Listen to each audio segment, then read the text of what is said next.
Hey everyone, and welcome back to Book Lovers Unite. Today, we are diving deep into a book that's been making huge waves in the parenting world. It's called Good Inside by Dr. Becky Kennedy. And let me tell you, it's being called a total game changer.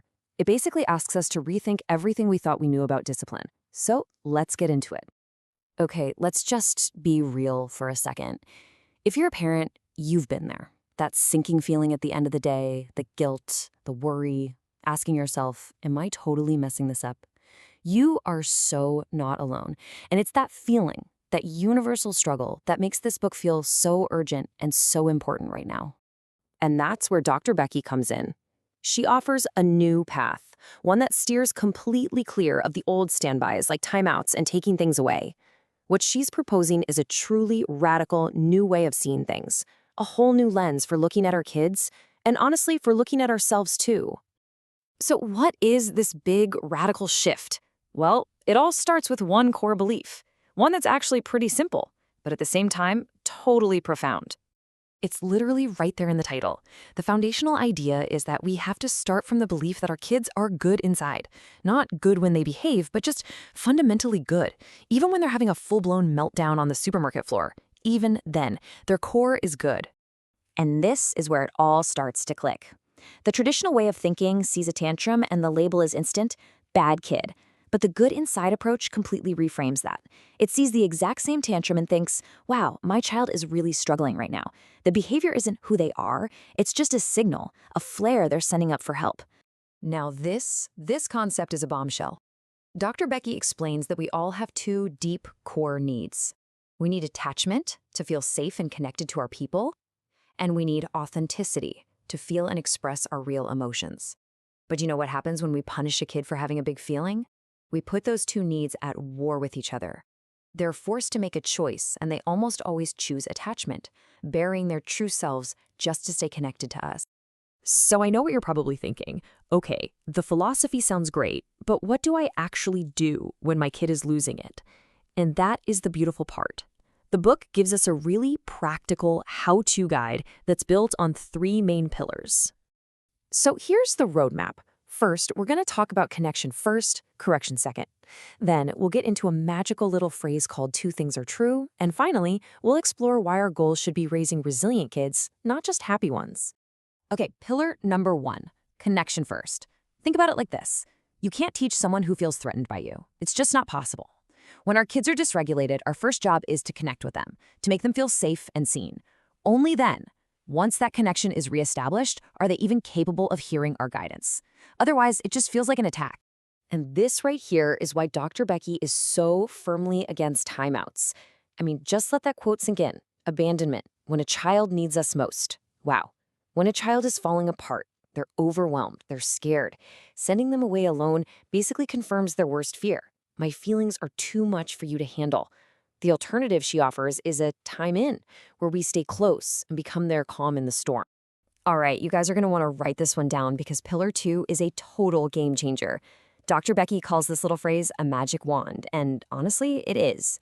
It's the key to validating your kid's feelings while holding a firm boundary. It gets you out of that awful choice between being a pushover or a dictator. Here it is in action, a perfect example. You say, you are really mad that I turned off the iPad. That's the validation. You're saying, I see you, your feeling is real, and it's okay. And it is time for dinner. That's the boundary. It doesn't move. You're showing them that all feelings are welcome, but not all behaviors are, and the limit still stands. It's so simple, but so powerful. Now, this third pillar, this one challenges something so deep in our modern culture. This constant pressure to make sure our kids are happy all the time. Dr. Becky argues that trying to shield them from every negative feeling is actually a huge disservice.